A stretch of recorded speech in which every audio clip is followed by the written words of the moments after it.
fostering a space where there's no hierarchy. Everyone is being listened to and everyone is putting ideas forward and just creating a space where everyone's just enjoying doing the work, no matter what you're Yeah. doing, if it's production, you're the photographer, art direction, graphics, like just making a really positive, healthy space for everyone to work in. Yeah. And that really affects the work that you produce as well. I've been lucky enough to work with not only super talented photographers and filmmakers this year, but just genuinely nice, kind, funny people. And it just makes the whole process so smooth and easy.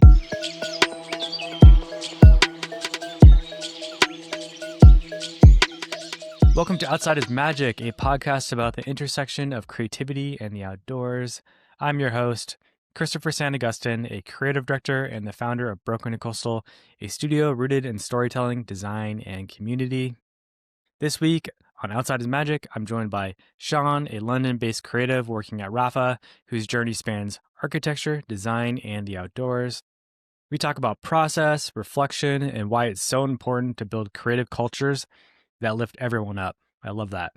It's a thoughtful conversation about work, creativity, and the outdoors, and why the best ideas often come from looking back before moving forward. Before we dive in, if you're enjoying these conversations, the best way to support this show is to subscribe, leave a comment, and share it with a friend. All right, let's jump in. Before we dive into maybe a little bit about your past, I was going to kind of ask you about, the changing of seasons. Here in the Pacific Northwest, It's feeling like fall. And I'm kind of curious where you are in London, correct? London, yeah. The stereotype is playing today. We've got a grey overcast and slight rainy drizzle. Yeah. Haven't whipped out the puffers or the bib tights yet. No gloves. So it hasn't really hit us yet, but I can feel winter fast approaching. Yeah. Which means ski season and then winter cycling gear and winter running stuff for sure. Yeah. I wonder, do you have like a mental switch with the seasons? I know for me, like winter comes around and I kind of get inspired to, start working on other creative projects that, allow me to stay indoors more. Like I picked up sewing and yeah. Oh, okay. No, in my case, it's just like doing a big gear change and just make sure you be comfortable in the sub-zero rain temperatures. And then I guess it's also like coming to the end of the year. So projects are coming to the end and you want to start planning 2026. And that's kind of a fresh creative start for me, which I always like. You can reflect on your last 12 months and then figure out what you want to do differently for the next year. So that's always nice to think about. Do you have like a process for reflecting on the year? Do you map it out or is it just kind of loose? That's a good question. I don't have like a go-to process I do every year, but I always like to kind of gather like hero imagery or video work that I've done and kind of review it all as a series and pick up any things that I wasn't happy with or things that I could have done better or things that I like that I want to do more of. But I always really like looking and reviewing work in terms of a collection or series. I've done that since I was a student as well, and it just kind of helps me work through chapters, if that makes sense. Yeah. No, that's a great idea. I don't do that, and I just wrote down a note. I think I'm going to do that for this year. Nice. I mean, you can do it as well with photography, I guess. I don't do it as much with my personal photography, but sometimes I go to old scans and I get a roll from like 2019 and I'm like, oh, that's so interesting that I took it that way, or I was over there at that time with that person, and you go back through your memories, and it's just a nice opportunity to kind of see where you've gone, where you've come. For sure. Something I was kind of been chipping away at is essentially what you're doing, but like a larger timeline and really going back to my early years and my whole life and just try to map out little key moments that kind of start sticking out to me, and then trying to figure out the different patterns and the little different branches where things grew from. So yeah. I feel like when you get older, you start to question, like you sometimes question things like, why am I like this? Or why do I have this habit? Or why do I work this way? Or why am I interested in this random thing that nobody else is picking up? And you can go back to your really early years, or perhaps your parents had a way of upbringing you, and or an experience you had it on a holiday or travel. I always like Totally. unpicking things. Yeah, I guess that's a good transition into maybe telling us a little bit about your background, like where you grew up, and kind of Hmm. curious on how the kind of creative path showed up in your earlier life. Yeah, sure. So I was born and raised in Geneva, Switzerland, with English Argentine parents. So a bit of a mixed background culturally.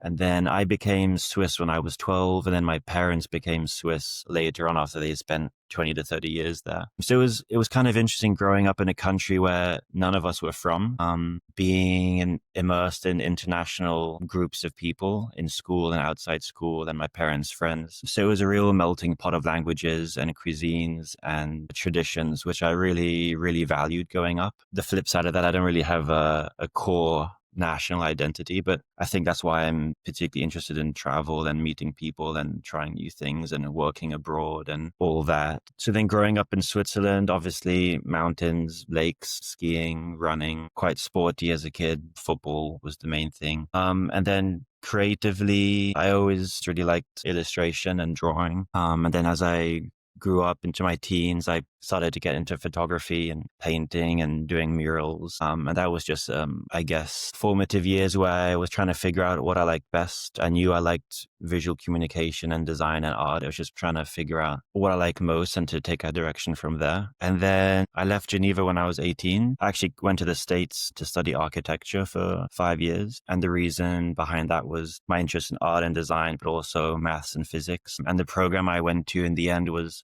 very concept and visually driven, which I think was like a hidden gift. I was definitely more drawn towards the visual and design side rather than the engineering. So then, yeah, I did that for 5 years. Absolutely loved it. I loved using my hands and working on projects from concept to execution. But then I guess after studying and doing a bit of work experience in the architectural field, I found myself not being 100% I guess, or inspired or driven to continue down that road. And what I particularly liked was visual representation and rendering and model making side of things, which I guess one can, transfer into visual communication. So then I came to London to study a Viscom, graphic design and typography. And then from there, that kind of just led me into the direction I am now in terms of art direction, photography, video, and graphics. Yeah, Very I would cool. say that's probably a summary of the journey. Yeah, yeah. Yeah, I spoke with this woman, Anya Miller Berg, who's the creative director at Mountain Hardware. And yeah, she was an architect. So it's kind of cool to see that common thread there. Yeah, I think it's a very common thing. Architects, if they don't stay in the field, they go on to do such an array of disciplines. If it's set design, car design, shoe design, art direction, UX, UI, animation, video game. Yeah, Yeah. it's really interesting. Yeah, very cool. Yeah, I'm curious about your experience it was at Cornell, right? Hmm.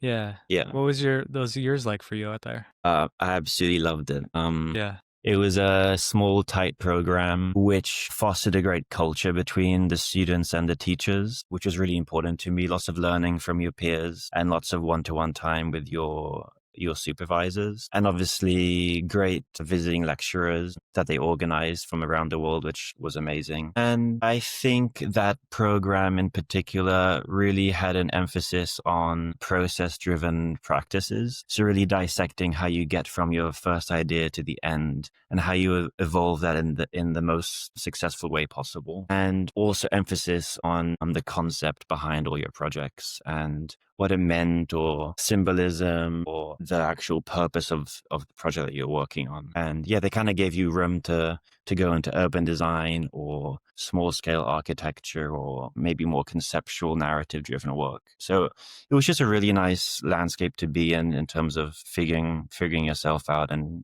testing. Yeah. Is there a lesson that you learned in those years that you still carry with you today? Like that shows up a lot?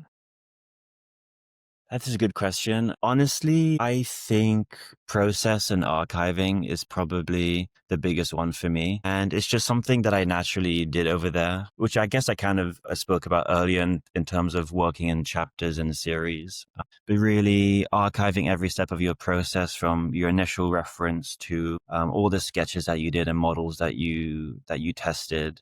and really treating it as a cohesive body of work rather than just focusing on the final output and what that looks like, but really presenting it as a thought process rather than just a finished product, which I try and also bring into my day-to-day job now as well when I'm presenting concepts or pitches. It's always nice to have a story behind it for sure. Yeah, for sure. I mean, when I first got started, it was all about just making cool stuff, and then you Yeah, I kind of mean that's realize that yeah.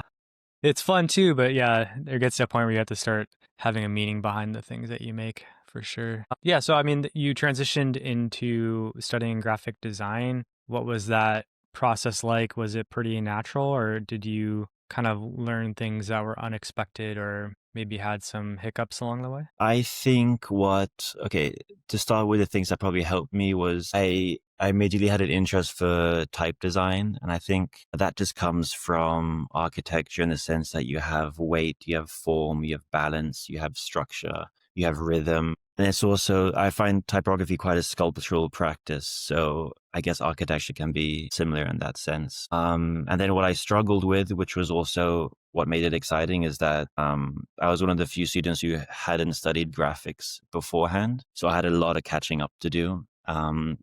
Which also meant that I could learn a lot from my peers who had been studying people for 3 to 4 years before, who I had seen their work that they've done prior to where we were studying. It was kind of just like flooding myself with new references and new disciplines and typography, graphics, poster design, signage, animation, illustration. And it was just a really exciting place to be as a Yeah. student again. Yeah, I bet. I've never been to London, but I imagine that was probably pretty exciting to get all that new inspiration coming in and all that new knowledge, but then also living in a city where you're seeing it Yeah. come to life in real time, Yeah, for totally. I sure. mean, London, I mean, I guess obviously similar to New York and major cities, but there's always an exhibition going on. And when you're a student and you have a bit more free time, Yeah. you're able to like go around and make the effort to go see upcoming opening shows or large exhibitions. So yeah, I mean, that's one thing I miss, I guess, being a student is not having the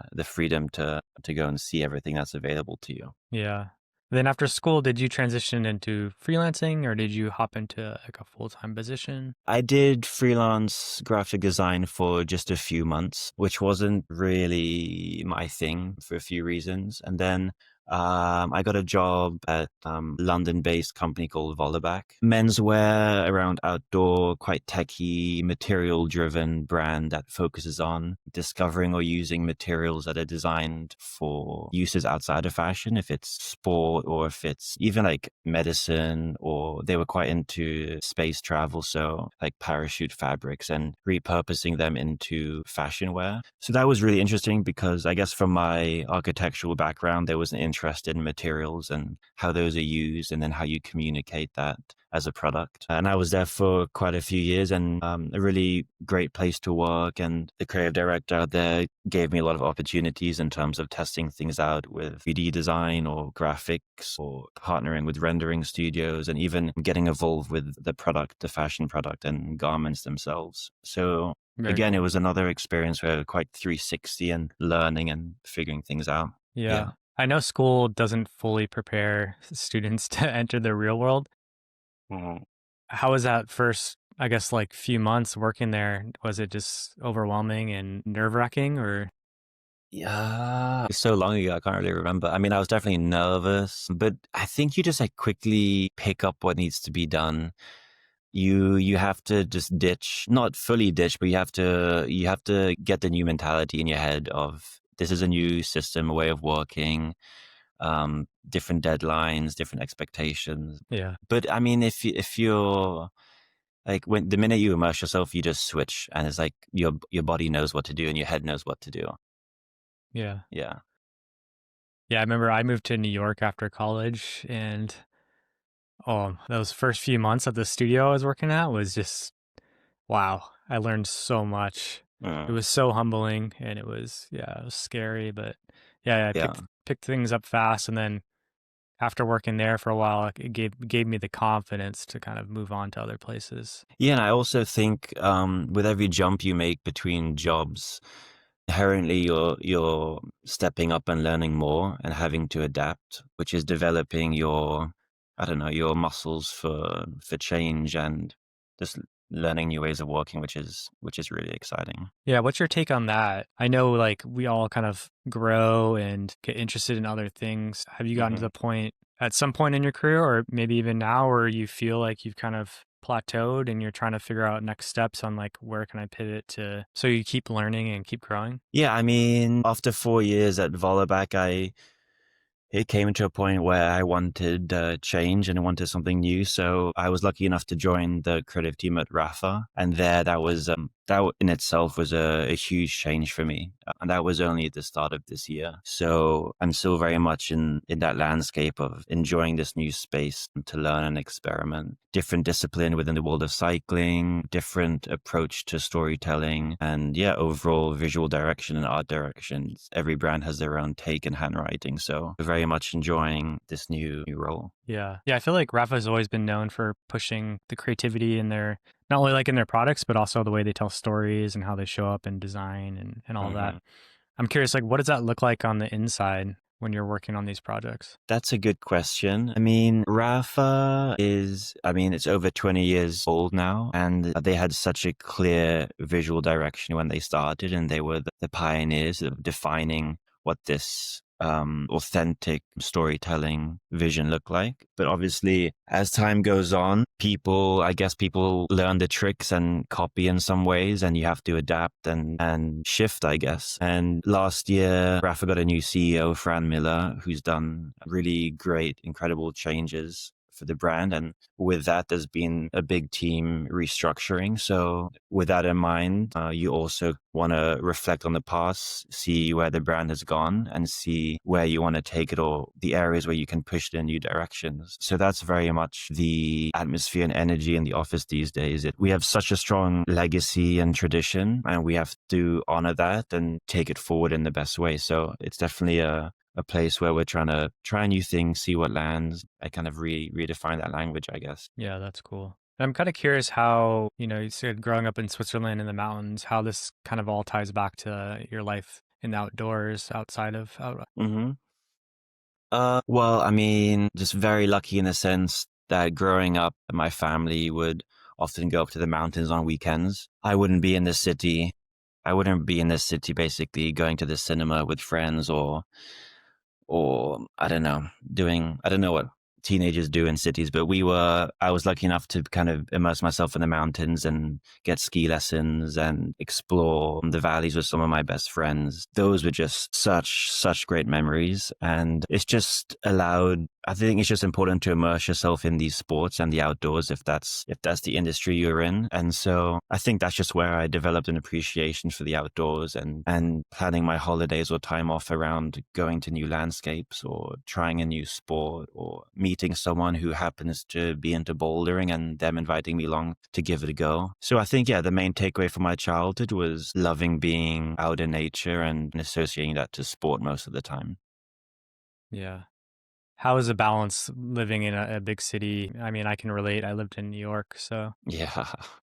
what is Yeah. that like? Are you spending your days kind of maybe running in the park or just planning for the weekends? Nowadays, my commute to work is not super long, but substantial length. So 5 days a week, I'm riding into the office. And Wednesday mornings, we're lucky enough to get Wednesday mornings off to ride with the team. So often, we can do a 50 to 100 kilometer ride before work. So that's quite a big thing for me. And then yeah, running in the parks, and then on weekends, perhaps taking a train 40 minutes outside of London to like Box Hill or Surrey or even Brighton to the coast to run or cycle. That's usually my recipe. Or if I have a bit more time, just taking a flight back home, quite accessible Mhm. as well. More so in the winter for the mountains, for sure. Cool. I was Yeah. I was peeking around on your Instagram, and did I read that you did like a UTMB race? Yeah, that was. I've done a few UTMB race series, and then this year I tried the UTMB CCC race in Chamonix. But yeah, trail running is probably my favorite sport that I've been doing for the last few years. And yeah, those UTMB series have just been races that I try and do a few each year in different places, so Switzerland and France and Spain and UK, and they're really well organized. And it kind of goes back to the point before of finding opportunities to take yourself to new places. And I guess from a training point of view as well, I like to have a race that I'm working towards, and I can make a training plan that goes towards that. But yeah, Yeah. amazing events. That's what I love about racing. It really does give you that excuse to go somewhere new that you wouldn't have otherwise, and yeah, the excuse to train and bring people together. I Yeah, just yeah, started yeah. running last year, and I really love it. It's beside it being very, very difficult. Mhm, I just love. I don't know. There's something about it where when you're running, especially in the woods, mhm, you're so focused. I feel like, and mhm. versus if I'm mountain biking or cycling, I'll be thinking about work and all of that Yeah, stuff. And running, I'm just really in tune with my body because there's no coasting, right? You have yeah, to keep moving forward. constant. And I love how it also teaches you, just to move forward, even if it's like one step at a Mm. time, which is pretty cool too. Yeah, that's definitely one of the things I like about it as well. I agree with your points, and during the races as well. I've done some with friends and some alone, but those solo experiences I really, really treasure. Yeah. Even I mean, I guess more so sometimes when you're struggling and you're fighting through your efforts, or they always talk about the cave pain and working through that. And yeah, people always ask me like, oh, why do you do these things? Like, oh, why do you do the longer one? And I don't know, it's just time by myself. It's something that it's like a mission that I'm taking on. Yeah. And yeah, a lot of time to think about things. And often if I finish a more substantial distance race, I get quite emotional at the end sometimes, because during the night, I was just thinking about my family, my friends, my partner, or like memories, or having been in touch with that person for 3 years. And we had Yeah. such a nice time when we were teenagers. And I don't know, it's kind of a vessel for me to reflect on life outside of work. Yeah. And I really appreciate those times. Yeah, I agree. And yeah, running kind of started for me as a way of grieving when my brother passed away and another friend passed away from a cycling accident. And I found it was just like a real way to kind of just like be with my thoughts. Hmm. And I definitely really resonate with the solo experience. I've been doing a lot of those recently. Yeah. I didn't grow up in the mountains. I grew up in a city just outside of Berkeley, California. Hmm. So my way of exploring was on the BMX bike, pedaling Nice. 10 miles to another city, finding little things to ride. Hmm. And so what I've been doing is going on these solo trips here in the mountains in the backcountry Hmm. because I'm just not used to it. I'm not used to just being out there alone. And I feel like all my senses are firing. Like you have to be so present of where you are. And there's something special about that. And Hmm. when you're with a friend like that little bit of safety, all those senses kind of go away because you Hmm. instantly kind of feel safe when you're with somebody else. Hmm. Yeah. Yeah, last weekend I was riding and I was on this ridge and the wind was howling and I was like looking around because I'm just scared of mountain lions. And yeah, it was an amazing experience.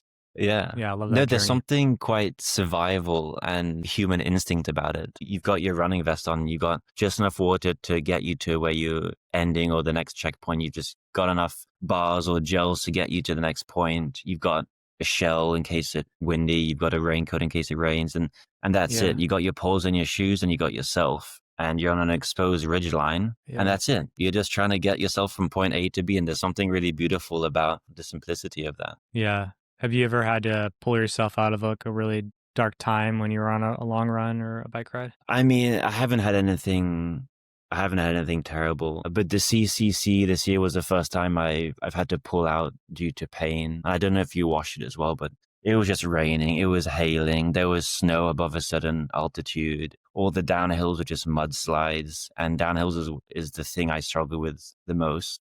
Yeah. And it was like 1 a.m. It was freezing and I didn't really have the right gear and I wasn't in the right mental space to take it on either. So it was an easy decision. But that was basically the only time where I've had to have a talk with myself and be like, yeah, yeah, best to just call it. Yeah, for sure. Going back to working at Rapha, Hmm. I think one of the main advantages of working full time at a place is you kind of can check out after work. Is that the case for you? Or are you still kind of in the creative world when you get home? That's a good question. I think it depends person to person. obviously. In my case, I unfortunately always have like a I always have a little Yeah. thing going. It's not probably not the best practice, but especially at Rapha where I've been so invested and engaged with the work that I've been doing, and also in the early stages of my time there where I want to prove myself and really push myself. So yeah, I mean sometimes I am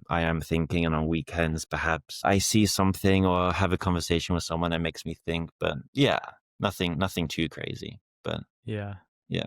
Do you have any side projects that you work on? Yeah, before I started a Rapha, I did have a side project. I was working on a series of stainless steel flower vases, just because I missed using my hands and making something physical.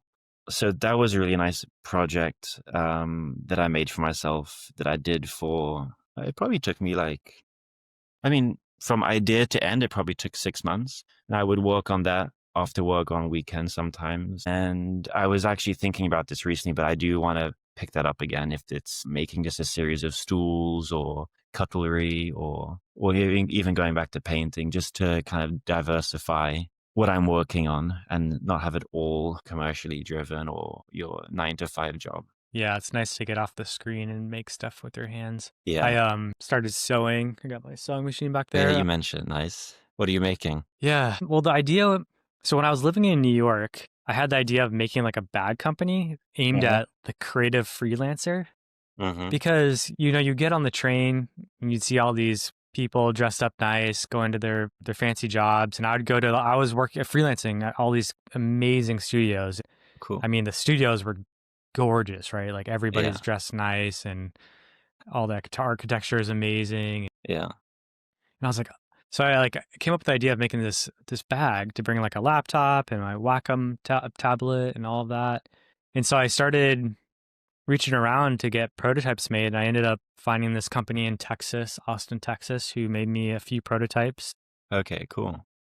Yeah, we got pretty far along on the process, and then it kind of got too expensive and they got busy. So it kind of just went away. Yeah. And then just last year, I was like, I should start making bags again, or I Mm. should just try to make them myself. And I don't know, it was weird at the time. I didn't realize I could just go buy a sewing machine and do it myself. It wasn't even Yeah, like in yeah. my mind. And also all these years later, yeah, I'm back to it. But the real goal was to build a backpack to do this trail run that I want to do around Mount Hood, which is like 44 miles. So you kind of Sweet. need, for me, I would need like a backpack where I could probably carry a emergency bivy, just like a few extra things in case I can't make it. Yeah, yeah. And there's all these amazing packs out there, but there's nothing really like in that in between of like an ultralight backpack or like backpacking backpack and a running Mm. vest. Mm. There's a few out there, but Yeah, I I don't know. guess like fast packing Yeah, fast packing. Yeah. might be So that's my yeah. goal. Yeah, I That's have like cool. a bunch of bags here right now, like on my chair here, and I'm just studying the straps because the straps are the hard part. Yeah, yeah. Super hard. Yeah, that's what gives you the most problems usually if it's friction or pressure. Yeah, and they're just Yeah. technically they're hard to make for me. There's Yeah, no real good. There's no like good yeah. templates out there, and you have to. Yeah, but I Yeah, I ordered all this haven't fabric from where you are, and yeah, I'm excited to dig into it. That was sick. Yeah, I've never gotten into sewing and stuff, but I've often thought about garments or bags or even like tapestries and things like that. But I haven't had the time to jump into it. Yeah. Well, cool. Is there anyone that's kind of really inspiring you right now that you'd want to share? Good question. You put me on the spot. One thing that I watched recently, and I'm gonna quickly. Well, basically, I watched this movie the other day called Fire or Love of Fire. No, Fire of Love. I don't know if you've seen it. No, I haven't. But then I was told that Werner Herzog has done his own version of it. Oh, okay. But anyway, I watched this movie called Fire of Love like a couple weeks ago, and I thought it was so good. It's about these two volcanists, a couple, husband and wife, who basically study volcanoes, which in itself is a very So cool. badass, cool thing to do. Yeah, it's so cool. So while they do all the geological and scientific analysis of these amazing things, they're capturing the most beautiful content, video and photography of these activities. It's like it's like beautiful cinematography. So I was really blown away by that and their story. I need to watch Werner Herzog's version of it. I've been told it's better, but I haven't watched it myself. So that was something really inspiring for me. I've always loved taking photographs myself. I've never captured video, but that's something that I really want to do, even if it's with my partner or with friends or my family or just out in the mountains or skiing or something like that. And just, yeah, practicing those skills myself and making little personal stories. Yeah, I thought it was super beautiful. Awesome. I'm going to put you on the spot one last time Yeah, do it. and ask you my closing question, Yeah, cool. which is, yeah, like what's one thing that you truly believe in that kind of stays with you right now, either in work or outside of work? I mean, I could think about this for a very long time, but I won't because we're here. But I think one thing that I've really tried to do this year, and I'm going to talk about the work side of things. There's probably a version of it, obviously, outside of work, but with work, just really creating an energy or atmosphere with your team and the people you collaborate with, fostering a space where there's no hierarchy. Everyone is being listened to and everyone is putting ideas forward and just creating a space where everyone's just enjoying doing the work, no matter what you're doing, if it's production, you're the photographer, art direction, graphics, like just making a really positive, healthy space for everyone to work in. And that really affects the work that you produce as well. I've been lucky enough to work with not only super talented photographers and filmmakers this year, but just genuinely nice, kind, funny people. And it just makes the whole process so smooth and easy. And yeah, I honestly think like a happy crew and a happy team makes for good final content. Yeah. And yeah, that would be my main thing that I've really tried to hone in on this year in the workspace. Yeah. I think something that comes along with that too is just the concept of just lifting everyone up, right? Mm, If everyone just kind of lets go of their egos and brings everyone up to the same level. totally. Yeah. Yeah. Yeah. Yeah. Very important. Cool, man. Well, yeah, thanks for jumping on the podcast. I appreciate it. No, pleasure, man. Thanks for the invite. All right, that's our show for today. If you like this episode, please subscribe, leave a review, or share it with a friend. It all really helps out.